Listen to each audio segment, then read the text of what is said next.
heureuse de vous retrouver, fidèles followers de Actuel Média. Mesdames et messieurs, soyez les bienvenus dans ce énième numéro des Actus de la semaine. Dans le cadre de la journée mensuelle de l'assainissement et de la propriété au Mali qui se tient tous les premiers samedis du mois. Pour ce samedi 4 février 2022, leur action hautement citoyenne et patriotique avait pour résultat des nettoyages dans le marché de Kalabankoro. Les volontaires pour le Mali, VPM, a organisé une journée d'assainissement et de propriété du Mali, comme à l'accoutumée chaque premier samedi du mois. Ce samedi 6 février 2022 a eu lieu le lancement officiel de J. Bougouni au siège de l'entreprise à Moribabougou en présence du secrétaire général du ministère de l'entrepreneuriat national, de l'emploi et de la formation professionnelle. Cette activité visait à présenter l'entreprise et ses prestations au monde entier. À l'occasion, les innovations apportées ont été présentées aux invités.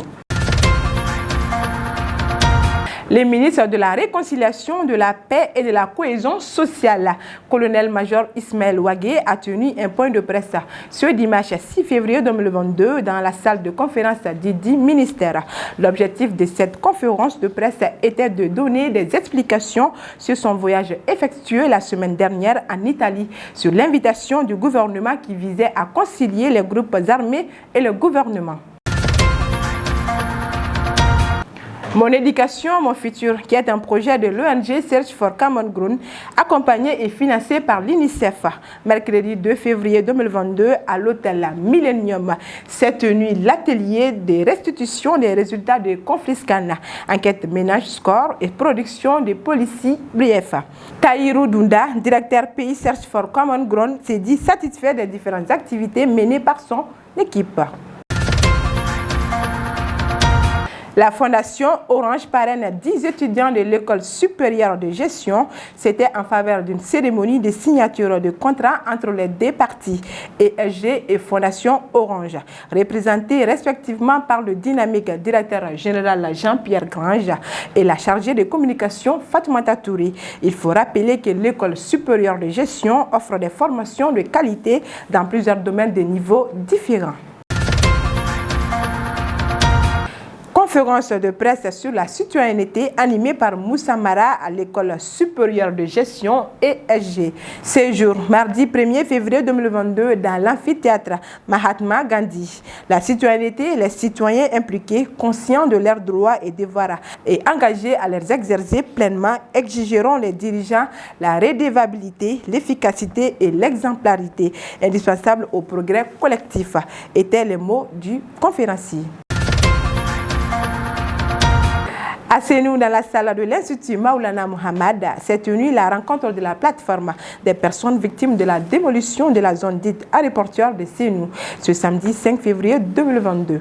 L'objectif de la dite rencontre était de dénoncer, selon eux, une incohérence au niveau de la plateforme mise en place par les autorités en 2020 et également pour lancer un appel aux autorités sur place afin de trouver des résolutions immédiates. Les victimes demandent aux autorités d'agir pour éviter d'éventuelles manifestations.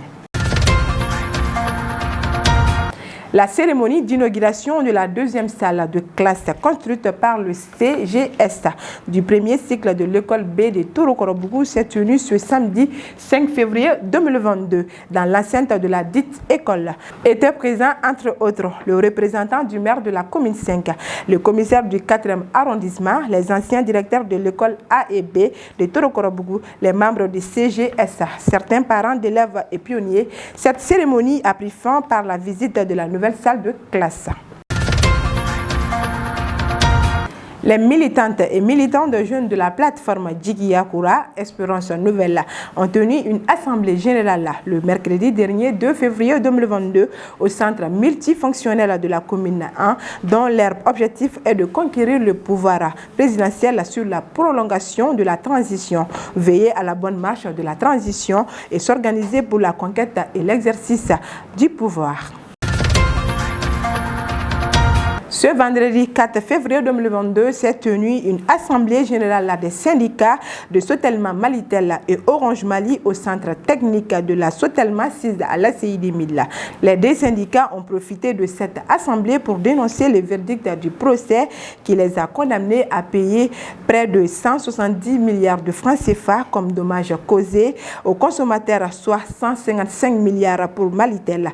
Face à cette situation, plus de 200 emplois sont menacés, ainsi que la survie de ces sociétés de télécommunications. Voilà, c'était tout ce qu'il fallait retenir des actus de la semaine. Merci à vous de l'avoir suivi et passez une excellente semaine.